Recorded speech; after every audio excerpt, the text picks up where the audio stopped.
Hello, everyone, and welcome to Computer College Learning Beyond Borders podcast with me, Aishwarya Ravishankar. I work as a marketing lead for Computer College, and today I'm super excited to be hosting this podcast with Laksha Keshan. And hi, Laksha, how are Hello, you? I'm good. How are you? I'm good too. So, for those of you who are seeing Laksha for the first time, she is an amazing personality. She has a lot of stuff, a lot of interesting, cool stuff, which I'm planning to learn and explore from her through this podcast. So she is a former PSW who retrained as a dental hygienist, and she is doing super cool stuff. So we are gonna learn a lot about her personality, and she's gonna give a lot of tips to our boss program students. Okay, let's hear it from Laksha. How are you doing today? I'm good. Thank you for that introduction. That was very nice. Well, I really appreciate your time for being here. You're super nice and cool. I just gave you a very short deadline, but you made it. And thank you so much for being here with us today. Of course. I'm honored to be here. Are you nervous? Yes. Well, don't be. Sometimes I'm nervous too, but I don't show it. No, That's, Yeah, you that's the definitely trick. Well, that's the trick. It doesn't mean that I don't have, but it's a trick of how to not show it. But yeah, tell us more about you. Like, what made you a dental hygienist, and what's the transition like from being a personal support worker to a dental hygienist? Sure. So actually always wanted to be a dentist when I was younger. And when I realized how much schooling I'd have to go through, I decided I don't want to be a dentist anymore. So I decided I'll do hygiene because I love teeth. It's my passion, right? Great. And so I applied to hygiene schools when I graduated from high school. And unfortunately, I didn't get in to any of the programs I applied at. So I was very bummed out by it. I continued to work. I was working at McDonald's at the time. Okay. So I continued to work at McDonald's and I was just miserable. And my mom, she was very adamant that I go back to school and do something. So she encouraged me to get into anything, right? Yeah. So I went into healthcare and then I became a PSW. I loved being a PSW. Like, I enjoy helping people. So I primarily worked in a nursing home, but I also did home care. So majority of the time I worked with the elderly. I did work with, like, my favorite was to work with people with special needs, especially children. That was where my heart was. Right. So I loved my job. I loved doing it. It was very easy for me to connect with people that way. Right. But I did it for 10 years and I felt Oh, like... wow, 10 years? Yeah. So I started when I was 19. So I did it for 10 years and then I felt that I have reached my potential in this and I needed more growth in my professional field. So I started looking into something else to do and full circle, I came back to hygiene again. Yeah? Yeah.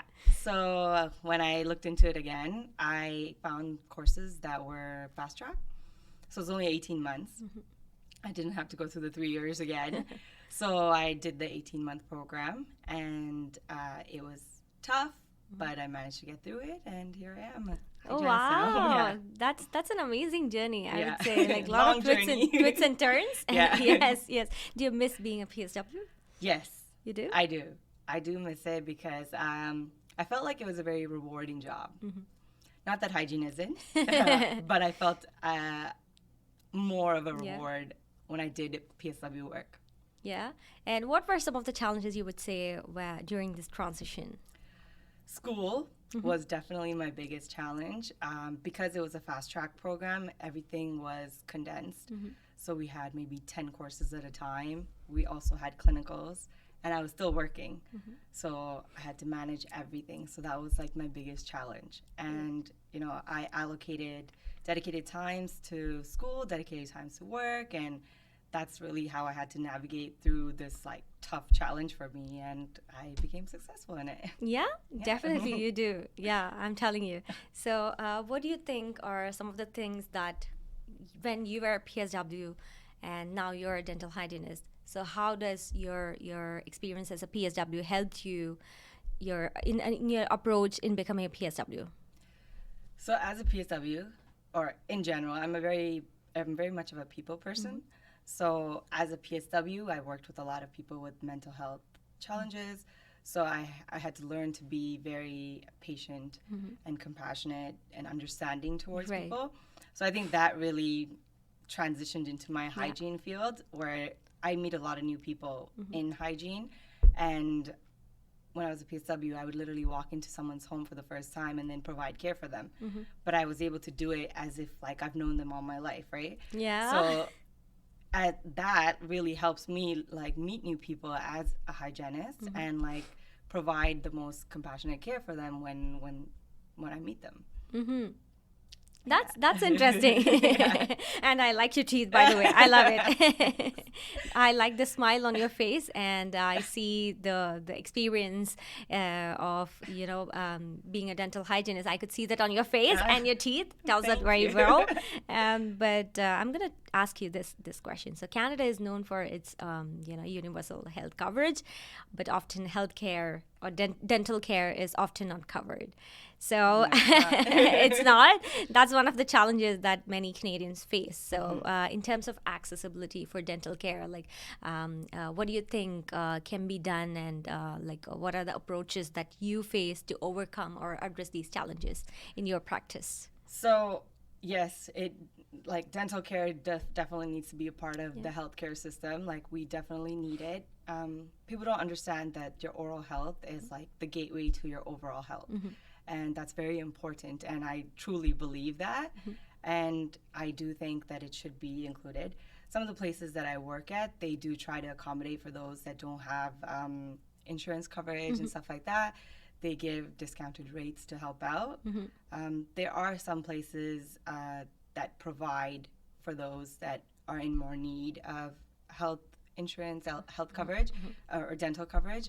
There are places that you can apply and get more support. Yep. But yeah, that's about it. Yeah. Sure.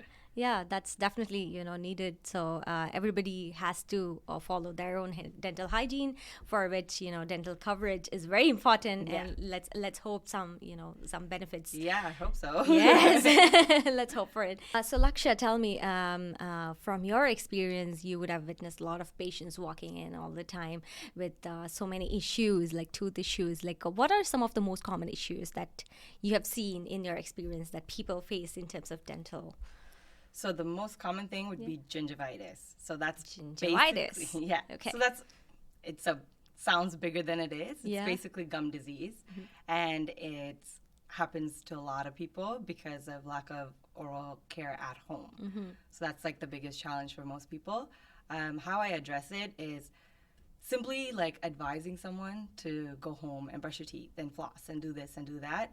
They don't want to listen to you. It goes in one ear, comes out the other ear, right? But I find visual cues really help. So what I do is I physically take a mirror, I put it in front of their face, and I show them the before and after, the cleaning process. And that really shows them the difference, right? Yeah. And they are actually grossed out by it. So then they're like, okay, so like, what do I do to improve this? Like, how can I improve myself? Like, what are the hygiene stuff that I should do at home? And I feel that's what really helps people so far. In my experience so far, that's what so far helped. Yeah, because visualization it's important. Goes into their mind, no matter how much of theoretical thing you think. You tell people, it never goes into their mind. And sometimes I even I know it's kind of gross, but I would actually take the calculus out of their mouth and I would show them this is what was in your mouth. So when you're eating, this is the bacteria that you're swallowing. And then they're like, oh my God, that's disgusting. It is. So that really helps. Yeah. Okay. So this dental care, this whole thing, it requires a lot of patience, and some people get gross looking at their own teeth. But imagine you as a dental hygienist, you're looking at the teeth of hundreds and thousands of people. So how do you manage? This is weird, but this actually makes me happy when I see someone with really bad calculus. It's so satisfying for me to take it out. Like pimple poppers. Oh, really? Yeah. Like those people that are obsessed with pimple popping. That's me with hygiene. I love it. I love taking off the calculus, and it's just a satisfying feeling for me. So I don't find it gross at all. at all? No, like I love it. So I love my job. So I think it really Wow. helps that I am gross in that way because it helps me do a better job. Yeah, I think you're the best dental hygienist, I would say, because this is one of the best quality that a dental hygienist should have, and you already have it. So way to go. Oh, thank you. Okay, let's talk about some business stuff. So, Okay. what do you think are some of the common mistakes that new entrepreneurs out there make as soon as they start a new venture? The And how? common mistake. Yeah. Sorry, go ahead. Sorry, and how can they be avoided? I think the common mistake that people that go into business do is they don't plan for what's to come, right? So I almost made that mistake. So I said, okay, I want to do teeth whitening. I'm just gonna go do the course and I'm just gonna start whitening people's teeth, right? That's what I was thinking. And thankfully, I have this wonderful husband who Yeah. has guided me throughout this whole process. And he's the one who told me, no, like you need to sit down and write down your goals and how you're going to get to those goals, right? And then assess as you keep going, like your progress and what needs to be changed and things like that. And that really helped me. Like I've only been doing my teeth whitening business for 4 months, but I think I've gotten pretty far in the 4 months than I would have if I had just jumped headfirst into it. So I got to thank my husband for that. Well, thank you. Okay, so what do you think are some of the tips that you'll give to students like who are interested in doing their own business? And Computech College, which is specialized into business, healthcare, and technology, has a lot of wonderful programs. And one interesting program in our business faculty is BOSS program, and the full form of it goes by Business Operations, Sales, and Strategy. So I assume some of our BOSS students might be watching this podcast. So do you want to give them any tips so that they can make the best out of their program? Yeah, I think networking is very important. Network with people that, like, when you graduate, who you want to be, network with people that are already in that position because that will really help guide you. Ask a lot of questions while you're in school, whatever material you're learning, just make sure you understand it fully. Don't be shy. There's no stupid questions. Yeah. Just ask questions, right? And time management, I think, is also very important. Yeah. Manage your time with everything you do. Yeah, 100% agree. Time management is really important because time flies, Yeah. just like that. Yeah. You can't catch hold of it, right? Exactly. So time Yeah. management is really important. I totally agree. Yeah. So any tips for commoners, like audience, for us to keep our teeth, nice and neat and tidy? Come visit me. Come see me. I will clean your teeth. I will whiten them. I will make them nice and bright for everyone to see. Yeah, for sure. But Yeah. any tips for us to maintain our dental hygiene? Oral care at home is very important. So brush twice a day, floss daily. I know flossing is very tedious, but it makes a huge difference. You want to keep your teeth until you're 120 years old. So you just got to keep them clean. Visit your local dental hygienist every 6 months, routine care, and that's it. That's it. Yeah. It's pretty simple. You just got to maintain it. Oh, well, it's not as simple as it. Yeah, It's true. It's not simple in the sense of financially and stuff like that. Yeah, that's true. Yeah.